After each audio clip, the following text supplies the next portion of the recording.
Banyak banget orang di tahun 2025 ini memang udah nggak baca buku lagi. Pertanyaannya adalah, kenapa? Apa karena attention span kita makin rendah gara-gara kebanyakan nonton TikTok dan video pendek?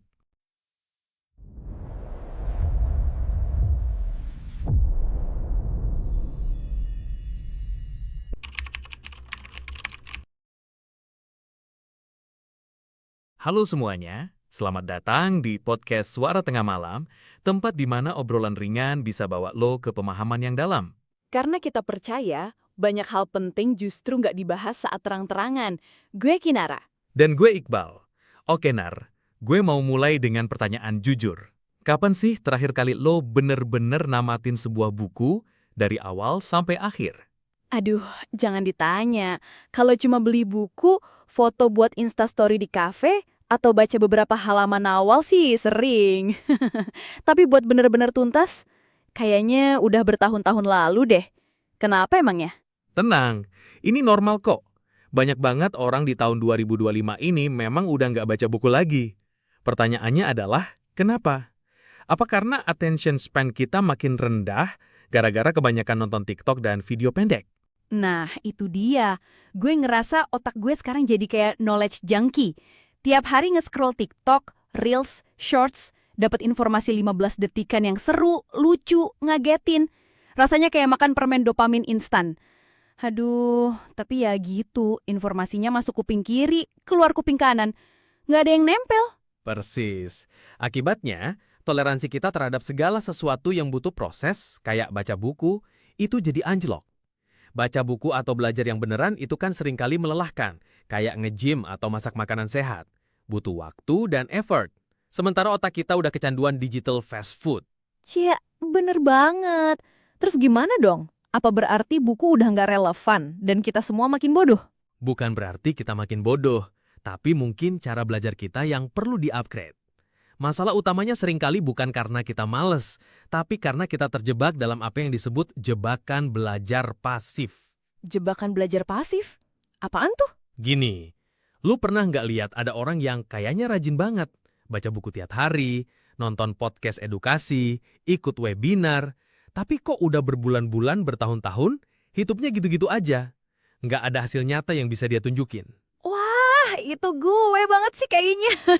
Ngerasa udah beradiktif banget nonton atau dengerin sesuatu yang pinter.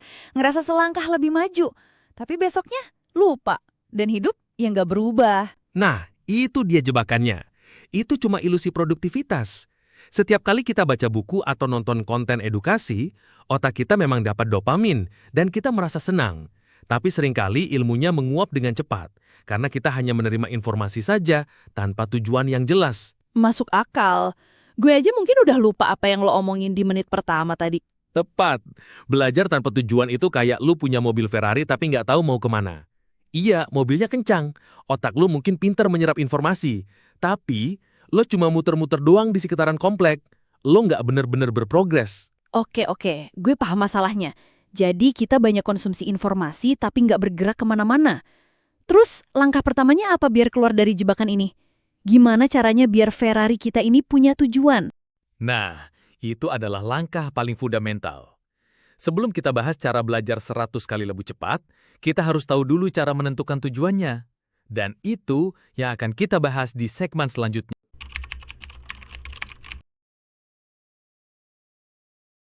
Oke, di segmen pertama tadi kita sepakat kalau masalah utamanya adalah kita sering belajar tanpa arah. Kita punya Ferrari, otak kita, tapi kita cuma pakai buat muter-muter komplek.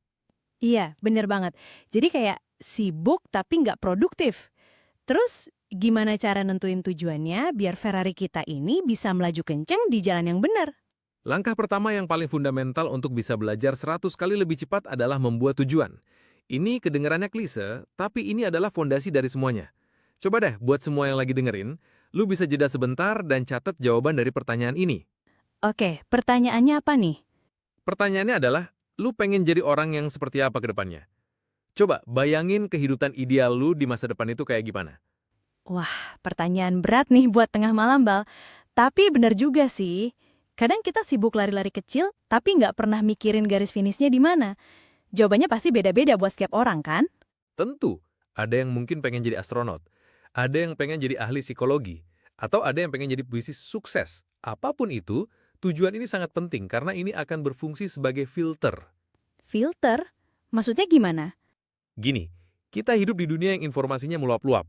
Lo buka YouTube, ada yang ngajarin soal kripto, ada yang ngajarin soal AI, ada yang ngajarin soal psikologi. Semua kelihatan menarik, tapi dengan adanya tujuan, lo bisa mulai bertanya ke diri sendiri setiap kali mau mengonsumsi sesuatu.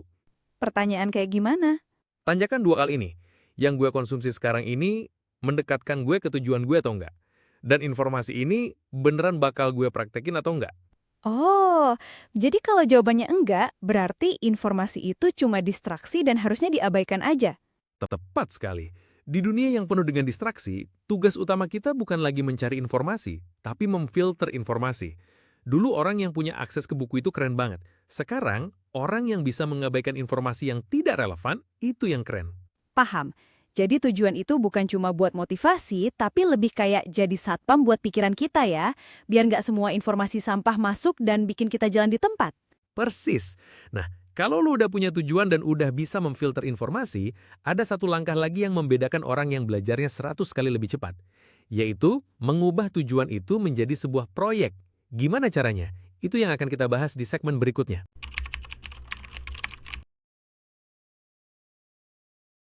Oke, jadi di segmen sebelumnya kita sudah sepakat kalau langkah pertama untuk belajar efektif adalah punya tujuan yang jelas untuk memfilter semua informasi di luar sana. Betul, biar Ferrari kita nggak cuma muter-muter komplek. Nah, setelah punya tujuan, langkah selanjutnya apa, Bal? Langkah selanjutnya adalah mengubah tujuan itu menjadi sebuah proyek. Proyek adalah cara kita memecah tujuan besar menjadi langkah-langkah kecil yang bisa dikerjakan setiap hari.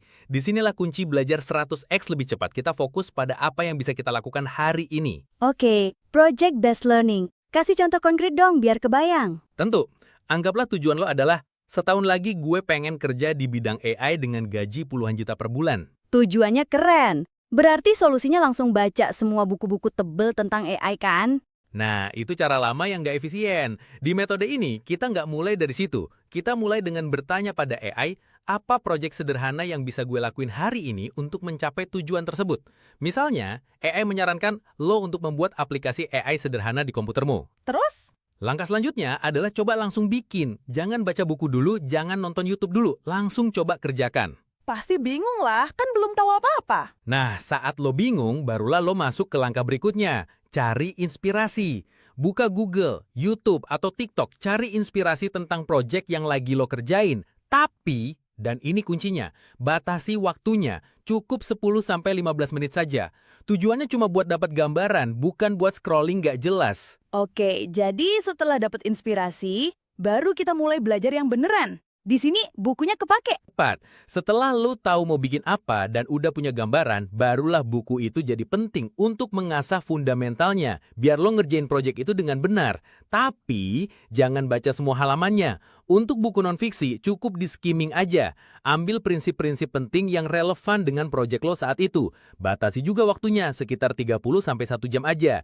Tujuannya cuma buat dapat gambaran, bukan buat scrolling nggak jelas. Jadi buku itu fungsinya buat support project, bukan jadi menu utama ya? Persis. Dan ada trik lagi yang lebih efisien. Setelah lu skimming buku dan mencatat pertanyaan-pertanyaan di kepala lu, coba cari apakah penulis buku itu pernah jadi bintang tamu di podcast. Kenapa harus nonton podcastnya? Karena di podcast penulis sering tadi menjawab pertanyaan-pertanyaan umum yang mungkin sama dengan pertanyaan lo. Bahkan kadang-kadang informasi di podcast itu lebih banyak dan lebih update. Penulisnya bisa saja merevisi atau memperdalam ide yang ada di bukunya. Itu tambah emasnya. Dan jangan lupa, nontonnya bisa dipercepat jadi 1.5x atau 2x biar lebih efisien. Oke, jadi siklusnya tujuan, project, coba bikin, cari inspirasi, pelajari fundamental lewat buku atau podcast, lanjutin project. Gitu terus. Keren sih. Ini benar-benar aktif, bukan pasif. Betul, siklus itu adalah inti dari belajar 100x lebih cepat. Tapi, ada satu langkah terakhir yang paling penting supaya semua ilmu itu benar-benar nempel di otak kita dan gak hilang lagi. Langkah yang mengubah kita dari sekedar pembelajar menjadi seorang ahli.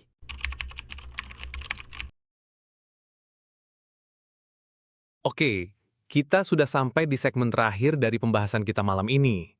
Di bagian sebelumnya, kita sudah membedah siklus belajar 100x lebih cepat. Mulai dari tujuan, dipecah jadi proyek, coba kerjakan, cari inspirasi, lalu perdalam fundamentalnya. Benar. Kedengarannya udah lengkap banget sih siklusnya.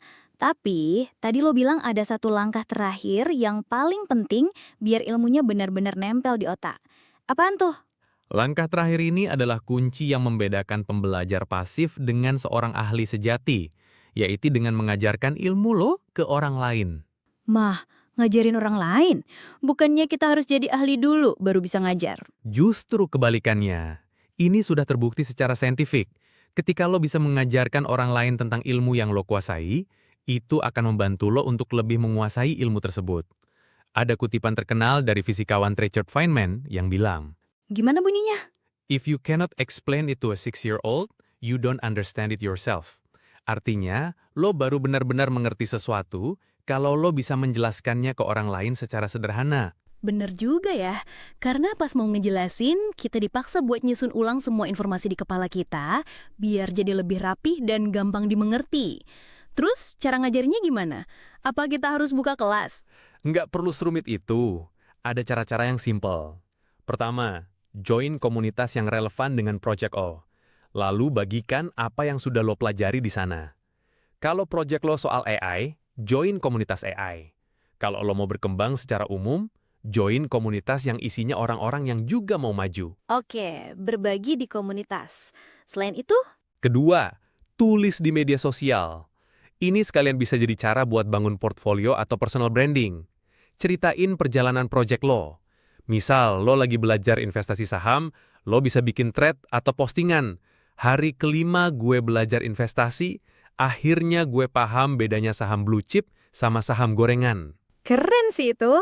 Jadi belajar buat diri sendiri sekaligus berbagi dan bangun citra diri yang positif. Cara ketiga apa? Ketiga, jelasin apa yang lo pelajari ke teman dekat atau cari mentor. Mentor di sini nggak harus orang yang kenal langsung. Bisa aja orang jago yang lo temuin di internet. Lo bisa hubungin mereka, ceritain project lo, dan minta feedback. Semakin lo berbagi, semakin lo dipaksa untuk menyusun ulang informasi di kepala lo. Disinilah proses belajar 100x itu terjadi. jadi siklus lengkapnya adalah project, belajar, ajarkan. Dan itu dilakuin tiap hari. Satu hari, satu project kecil, satu hari, satu konten kecil. Pantesannya lo bisa ngerjain banyak hal, Bal. Rahasianya ini ya? Bisa dibilang begitu. Ini adalah filosofi yang gue pegang sejak lama. Belajar setiap hari, jadi lebih baik sedikit demi sedikit. Kalau lo konsisten, jangan heran kalau setahun dari sekarang lo bisa jadi orang yang 100 kali lebih baik. Dan ini juga filosofi di balik nama podcast kita kan, Suara Tengah Malam. Bukan cuma soal waktu tayangnya, tapi tentang bagaimana kita bisa jadi lebih baik bahkan saat orang lain tertidur. Tepat sekali. Ini tentang kemauan untuk jadi lebih baik, seenggaknya 1% setiap harinya. Gila, pembahasan malam ini bener-bener ngasih kita peta buat jadi versi terbaik dari diri kita. Jadi buat kalian yang dengerin, coba deh mulai dari satu proyek kecil hari ini. Dan jangan lupa, bagikan apa yang kalian pelajari. Oke, kalau kalian punya pendapat, langsung aja diskusi di kolom komentar. Gue Iqbal. Dan gue Kinara, pamit undur diri dari Suara Tengah Malam. Terima kasih sudah mendengarkan, sampai jumpa di episode selanjutnya. Tetaplah bersuara walau di tengah malam.